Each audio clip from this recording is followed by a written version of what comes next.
Welcome to Writer Pants on Fire, where authors talk about things that never happened to people who don't exist. I'm your host, Mindy McGinnis. You can check out my books and social media at mindymcginnis.com and visit the Writer Pants on Fire blog at writerpantsonfire.com. If you enjoyed the podcast, please consider donating. Even if you toss me $5, it makes me feel better and as if you actually care about me. Visit www.writerpantsonfire.com and click on Support the Blog to donate either by giving to GoFundMe, through PayPal, or you can support me by buying me a coffee, which, trust me, is dearly needed. Today's guest is Anne O'Brien Carelli, author of Skylark and Wallcreeper, a middle grade story that alternates between Brooklyn in 2012 and the German-occupied town of Brume in 1944. Anne volunteers with refugee children and has a PhD in the study of leadership and psychology of the gifted. Anne joined me today to talk about writing for children and the amount of research required to write historical fiction, no matter the age of the reader. Need help getting your manuscript or query letter into shape? Emily Martin Editorial Services offers a range of critique packages to suit your needs. Visit emilymartinedits.com for package details, client testimonials, and to reserve your spot. Mention the Writer Pants on Fire podcast for 10% off any service. You write for children, and I've had a couple of children's book authors on the podcast before, and most of them have a shared story that the general public thinks it's easy to write a children's book. So more like a hobby than real work. Any thoughts on that? I've had really mixed reactions when people find out that I've written a children's book, mainly because I've written nonfiction for adults in the past. So a lot of them are kind of surprised. And either they recognize that it's difficult to sit down and pump out a book, and they respect that, or they think that it's just a really fun, easy thing to do, especially writing picture books. And it can be a wonderful hobby if you're writing for your own personal experience of you sharing your thoughts or creating a story or recording your observations, that kind of thing. But if you're interested in getting published, then it's a lot more challenging and a lot of hard work.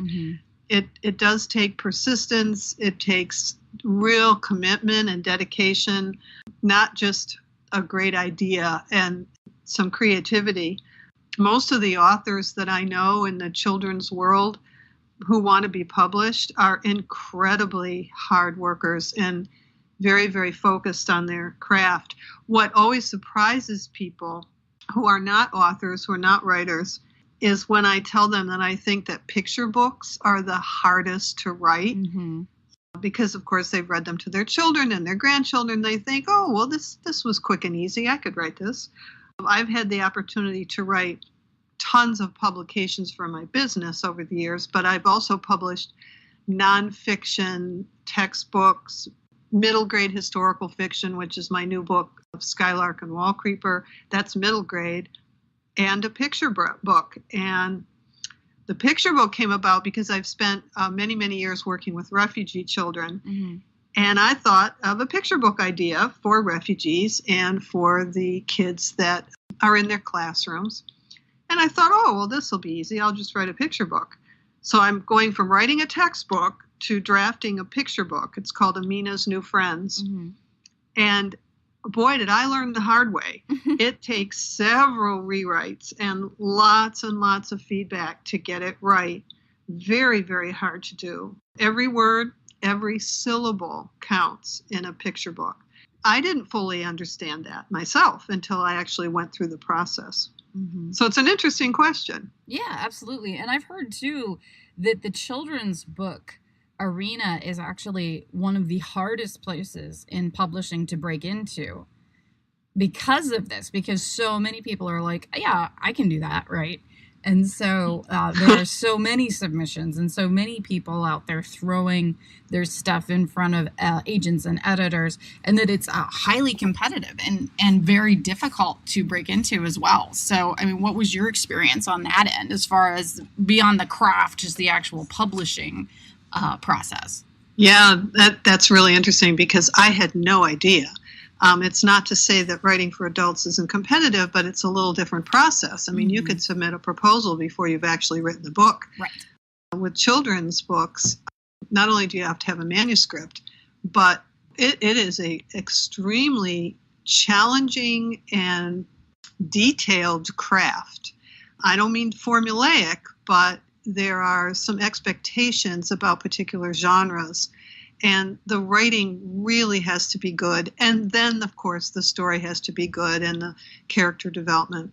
And when I first realized how competitive it was when I went to the SEBWI conference in New York City, and there were thousands of people there, and a lot of them had manuscripts. And I sat next to an agent who was, during one of the speakers, was sitting, she had a Kindle, and she was swiping the queries that she was getting one by one by one. I mean, it was right, oh, left, right. It was fascinating watching her. Wow.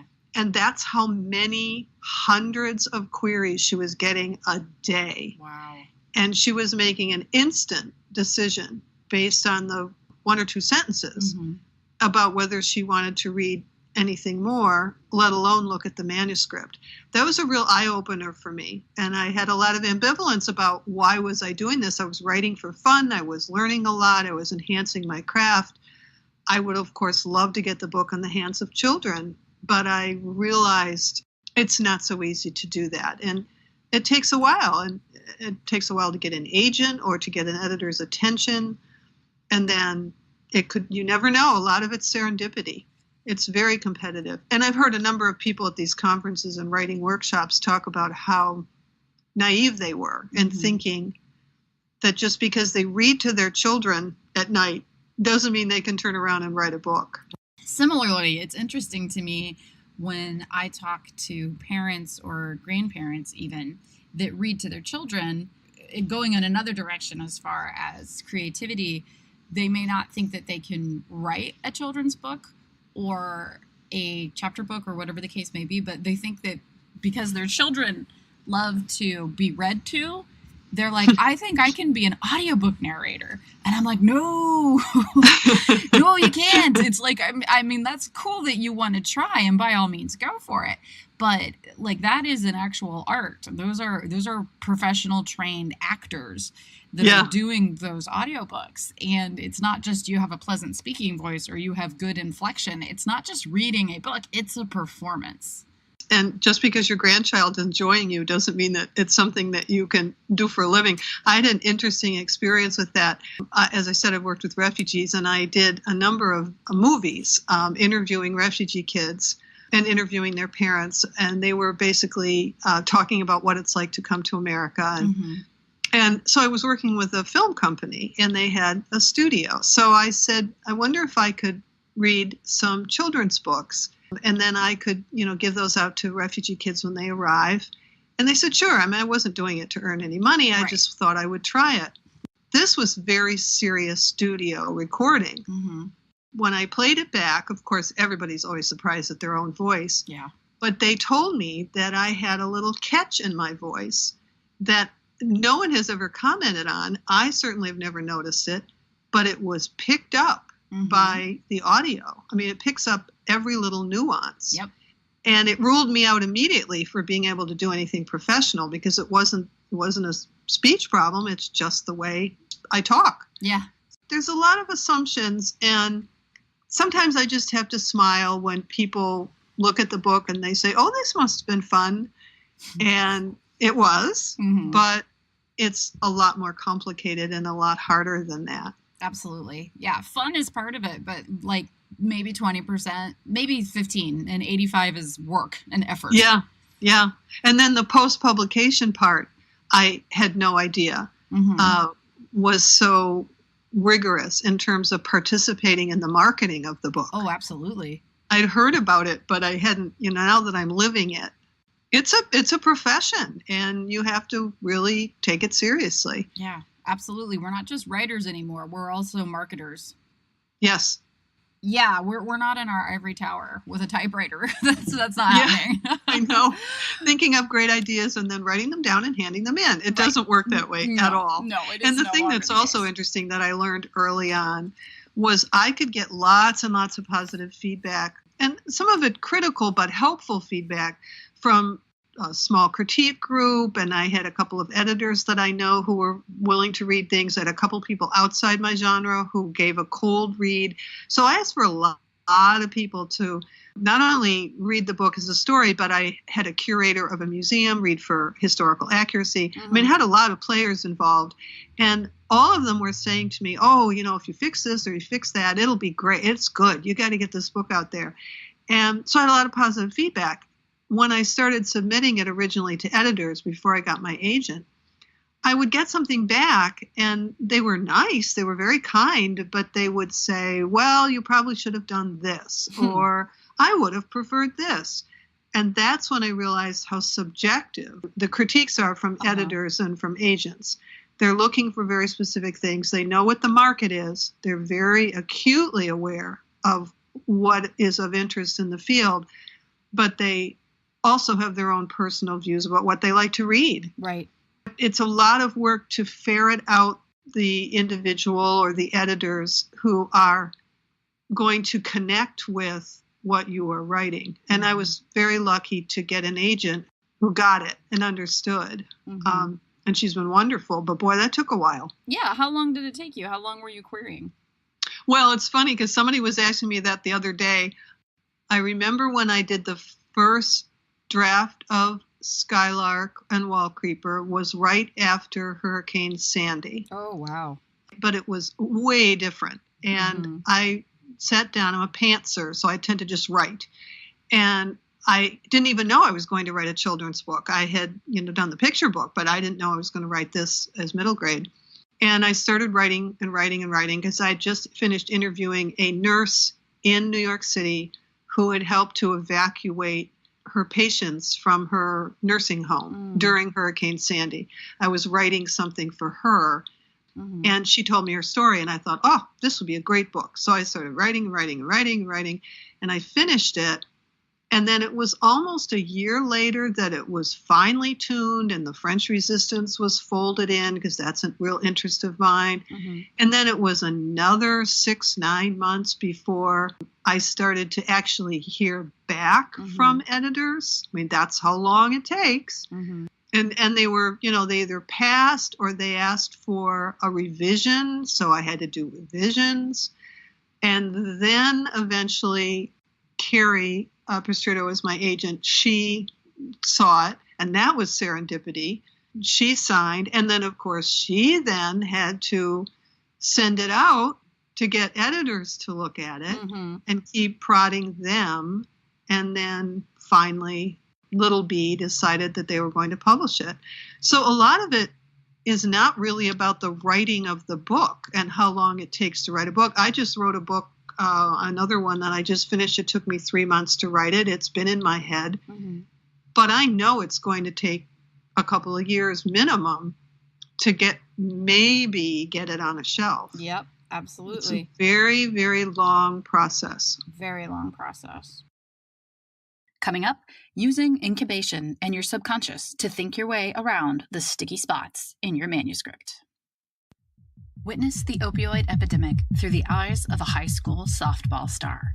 Kirkus calls Heroine a cautionary tale that exposes the danger of prescription medications by humanizing one victim of America's current epidemic. Heroine by Mindy McGinnis. So you mentioned that you met with a curator of a historical museum, which leads me to my next question. You're writing children's books, but they are historical. So you're doing, I'm assuming, a lot more research than your average reader probably guesses. Every writer, they have to do some basic research, especially if they're writing about a time period that's different. Although even contemporary books, you've got to make sure your research is correct. But I would have to say that most authors of historical fiction have chosen that genre because they love to do the research. You have to love it. It's digging for information for me is the fun part. for Skylark and Wallcreeper, it takes place in both New York City during Hurricane Sandy, but it also takes place in southern France during the French Resistance in World War II. Mm-hmm. So for the research, even though I had done a lot of research over many years on French Resistance, I visited all the sites that are in the book. I looked at books. I went to museums. I went to historical societies. I talked to historians. I got sort of backstage tours from curators. I've had a curator look over the materials. The best part is when you go to primary sources, mm-hmm. and I just really want to make sure they're accurate, because you can't, as we know, can't really rely on some of the books or the textbooks. Right.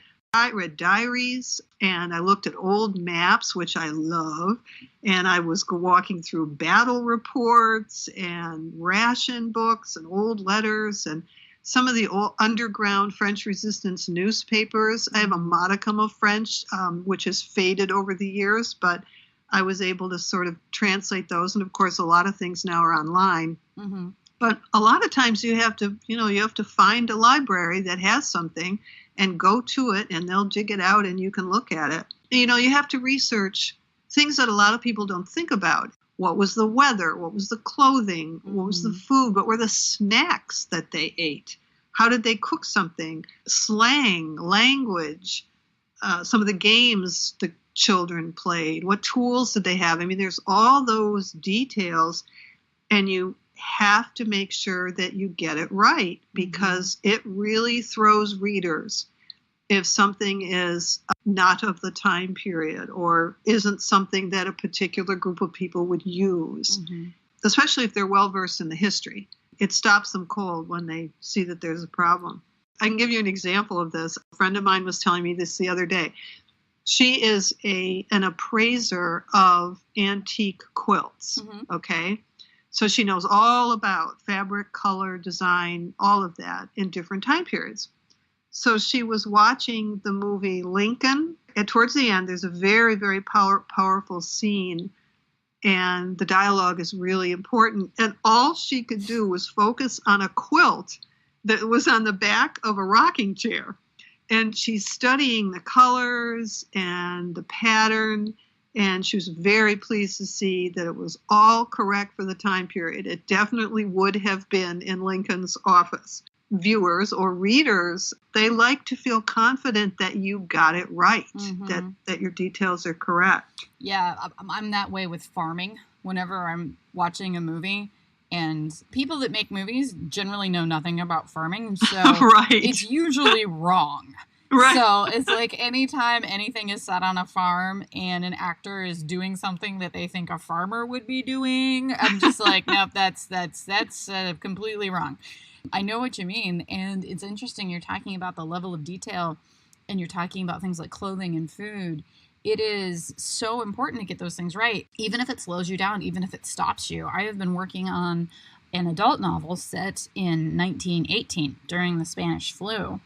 And I was writing a scene in the schoolhouse, the little town one-room schoolhouse, and the teacher suddenly feels very ill, and she thinks, I have the flu, and she doesn't want to be near the children.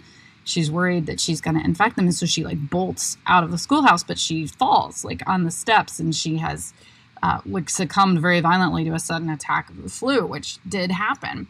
And so I had researched the flu to this great extent where I was like, is she going to very suddenly be stricken? And I researched and read thousands of pages, yes, she could be. And then I wrote this scene where she goes down, she falls, kind of rolls halfway down the steps. And when people find her, in my mind, one of her shoes had come off. One of her shoes had fallen off and had landed a couple steps below her, but did it. So I had to go look at shoe wear for 1918 for roughly her income level and geographic area. And it's no, it probably wouldn't have, because it would have had buttons. Her shoe would not have come off. Yeah, I totally understand that. Every single detail. And when you were telling that and you said her shoe came off, the first thing I thought of was, what was her heel made out of? Uh-huh. And what kind of shoe was it? Exactly. You really have to do that. Now, you have to be careful that you don't go down the rabbit hole, too, because I have found myself, I'll be researching something, And it's so interesting. And I just keep reading and reading. And then I find another source, and then I go and find that newspaper. And then I realize about 3 hours later that I really am off track, that was not what I was originally researching. But there's all kinds of detail that you can dig out that you can then build into your story. Right. I don't know how many people are going to read your story and say, well, wait a minute, her shoe wouldn't have fallen off, but it's enough to make sure that they can trust you. Right. So that everything else they have is appropriate. Right. And I've certainly been reading along in historical fiction books saying, well, that's not possible. That's not true. And then, I may continue reading, but the credibility is eroded. Right, totally. And that's where I come from, too. One of the great pieces of advice that I have read for when you're writing specifically historical fiction, but also if you're even writing like a contemporary murder mystery and you're writing about like a police procedural, one of the pieces of advice that I've read that I think is true is that we're not writing this scene, whatever it may be, in order to fool an expert. Like, we don't have to write it for the expert. We have to write it for the average reader. And that's true. But at the same time, if I can convince that expert that I know what I'm talking about, I'm going to go for that. Yes. And it was interesting in this case because individuals who were members of the French resistance did not, of course, record anything. Mm-hmm. They had to keep their identities secret, and they didn't even know each other's names because they didn't want to reveal it if they were arrested. So it was extremely difficult to dig out their original diaries or notations. Plus, a lot of them had secrets that they carried to the grave. I mean, they might have lived, many, many years after the war, but they still knew a lot. That part was fascinating for me, was trying to find the ones who eventually did write a book, or maybe the grandchild or child had interviewed their parents and recorded the history. It's very similar to people who have survived the Holocaust. Mm-hmm. They don't talk about it, and then, their stories start to unfold. Because I bothered to do that, because I love doing it, it enriches the story. Mm-hmm. I found out what people were actually thinking and what did they actually go through. And of course, I'm writing for middle grade, so I have to be careful about how much detail I go into. But it helped me frame the characters and frame the story. Digging out the history is really enjoyable. So you've been a guest on the blog before, and we talked about incubation, letting an idea sit and percolate, especially overnight. So can you talk a little bit about how that process of incubation works for you? I've taught a lot of classes, and I studied creativity for my degree, and incubation is part of the creative process. But basically, incubation is sort of the unconscious part of growing an idea, of brewing an idea. Every one of us has creativity, just like every one of us has intelligence, but both of those things need to be cultivated. And one way to cultivate creativity and solve problems creatively is to let your brain work on something for a while you are doing something else. Mm-hmm. There's a lot of empirical evidence for this, but it's a kind of a fascinating process. So for me, if I think about a problem or some sort of conundrum that's related to my book, I usually give it a lot of thought before I start writing. A large portion of my writing is actually thinking. But incubation is effective when you're actually not focusing intentionally on the problem. And I was very skeptical about this at first, but it seems to work especially well if you think about a problem or a question right before you go to sleep. You might think about it a little bit before you drift off, but basically you let your mind do the work while you are sleeping. For example, let's say you've reached a point in your novel where you're kind of stuck, or you need a really good idea to give your story some sort of a boost. Mm-hmm. You put your head on the pillow and you ask yourself a question related to that. One question might be, what would be a good nickname for my character? Mm. Now, you may think, okay, well, you'd think about that all the time, and while you're writing, it may occur to you. That's true. But sometimes when you put your head on the pillow and you wake up the next day and you're going about your business, all of a sudden you think of something that you just never would have dawned on you. It did not occur to you earlier. Mm-hmm. A better one, I think, is the other question I give as an example is, how will my main character get out of that tunnel? Mm. And, you think of the obvious answers, and then you talk to people about ideas and put your head on the pillow, let your brain sort of ruminate. And I don't really understand this, but the next day there will be some sort of eureka moment. Like out of the blue, something will occur to you that seems to answer that question. You're going to get some sort of clue about another way to think about something. It's kind of weird when it happens, but when I encourage people to try it, a lot of times people come back and say, I tried that and I had this idea that I never would have thought about if I hadn't ruminated on it for a while. The human brain is an amazing thing. I've read before when you're having a conversation with someone and they say, yeah, you remember that person or the name of this band or that movie or the actor that was in this. And no one, this was of course before we all had cell phones, but no one can come up with it. And you're all like, yeah, well, it'll come to me at 2 a.m. And you'll wake up at 2 a.m. and you're like, oh yeah, that was that guy's name.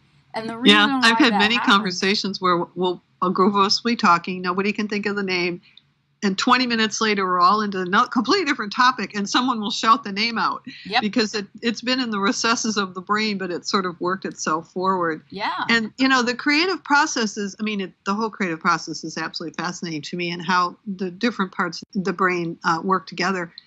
But this one, I really thought, oh, come on, how can that really work? And I just kept trying it. And of course, what they tell a lot of students is right before you go to sleep, before a test, assuming you can fall asleep, think through what you want to make sure you remember. That's the same thing with this. You say, okay, here's my question. And you articulate it and then try to go to sleep. And the thing is, if you have difficulty falling asleep because you're ruminating, you're going on over and over about something, for some reason, this also helps you sort of take you off the hook. And you say, okay, my brain's working on this. I can go to sleep now. Yeah. And it sounds simplistic, but it's pretty remarkable how it works. I can point to things in my manuscripts that occurred to me as a result of that process, at least emerged from that process. Very interesting stuff. Yeah, the brain is fascinating. And I think all of that idea of background work where it's doing the job, even though you may not be consciously aware of all of those synapses firing, like it's doing the deep work and it's going to get it done. You just have to wait for it to return that answer back to your forefront, to your conscious thought. Yeah, and when I'm deeply immersed in writing, either writing a story or revising my books, so my brain has really been absorbed with the topic. I look up and it's suddenly 5 o'clock, and I've been sitting there all day. That's when I realize that something will occur to me a couple days later that I hadn't thought of. Somebody asked me for another book. One of the characters managed to get from point A to point B, and I had really worked hard to figure out how was she going to get from A to B given the time period. And then somebody asked me, well, how did you come up with that? And I laughed because I had an original plan. I worked it all out, and I was thinking about it while I was writing for a couple of days. And by the third day, I thought, it's like your character with the shoe. I knew there was something wrong with it. And my brain kept saying, go back and look at that. And I found a flaw that made it so that it was not feasible. You think that writing this is all easy. People think you just, sort of flow it out and all falls into place. But you have to watch for every single line and make sure that it's feasible, or it's at least a unique way of doing something and a unique story, and yet still people are going to buy it. Yeah. I don't mean cash. I mean actually accept it. A lot of that is because you've been mulling the whole time and thinking it through. That's why I really love my agent, because she's an editorial agent, and I only give her quasi-finished manuscripts. I don't keep sending her things back and forth. Right. She will write me notes saying, she walked 2 miles. Could she do that before it got dark? Questions like that make me step back and say, okay, wait a minute, let me think this through. Because she wants to be the reader who believes my story. Yeah. And I appreciate that. And I encourage anybody to critique groups, writing partners who will do that for you, who will question you. Yeah, not just be complimentary. Compliments do not make you a better writer. That is absolutely true. Absolutely true. It may make you feel good for a while, but it's not the way to do it. You're not going to grow. Absolutely not. You also mentioned when we talked before on the blog that you have a trunked novel tucked away. So I know we all do, that's for sure. And I was wondering about the age category for those. Do you plan on writing for different age groups at any point in the future? Well, the one that's in the trunk was also middle grade. Every once in a while, I take it out and look at it. It was kind of ahead of its time, believe it or not, in terms of the topic. Now the topic is really hot, so I have to look at it and see whether it fits. I've written additional picture books, but they're for older children, ages 4 through 6. And I'm working on one now. My agent has a couple of them. But I really love writing middle grade for that sort of ages 8 to 14. That age, to me, is really kind of a mixture of openness and a little bit of naivete and innocence. And yet, especially in like around 6th, 7th grade, when they come back mid-year and they're completely different people because they've grown up a little bit and hormones have kicked in. Yeah. But they have this sort of mixture of this innocence, and yet they're very wise. Yeah. And they're very observant, and they're sometimes cranky, but a lot of times they're hurting. They're sort of figuring out how to navigate the world. They're suddenly looking up and saying, oh, this is up to me. They're very often very self-reliant.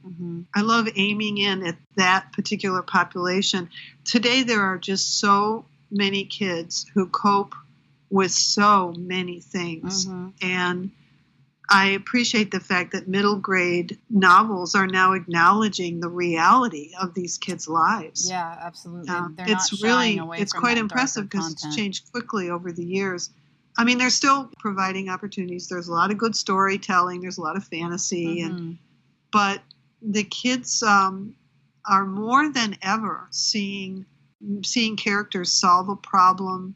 They see hope, which I really like to incorporate in my books. And I greatly, greatly admire people who can write YA, fantasy, or dystopian. I am very reality-based. And, even though I write stories that are made up, I like the whole notion of helping a middle grade kid think something through and not feel alone. Yeah. I think that's going to be my genre. I really do. Yeah, I think too with that age range, because I was a librarian with a wide range of ages for a long time. And I love the sense of curiosity. Underneath it is still that huge sense of wonder. Yeah. And yet they're remarkably sophisticated too. Yeah. I'm mentoring a class now that I signed up to mentor, and I got assigned this group that's out in Illinois, and it's a class of voracious readers.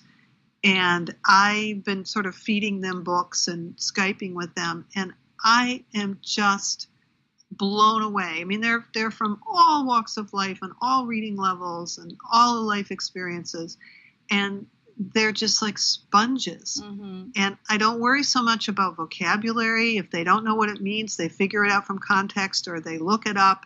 I'm so impressed. And yet, as you said, they're still kids. They don't want to be too overwhelmed. They don't want things to be too harsh. Yeah. But they still love using their imagination.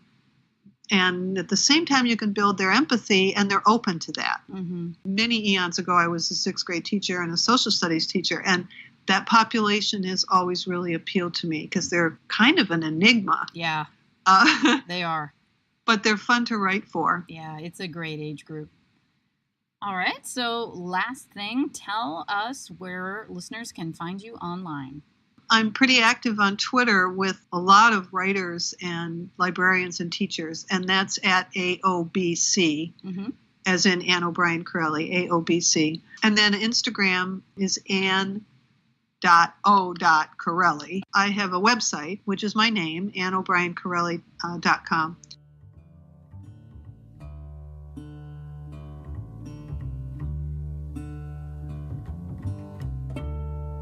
Writer, Writer, Pants on Fire is produced by Mindy McGinnis, music by Jack Corbel.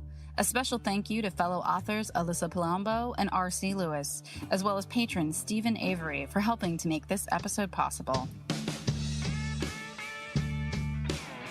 If you find the blog or podcast helpful, please consider showing your support by visiting patron.podbean.com/Writer, Writer, Pants on Fire and making a donation. I'm your host, Mindy McGinnis, and we'll be back next week with another episode of Writer, Writer, Pants on Fire, where authors talk about things that never happened to people who don't exist.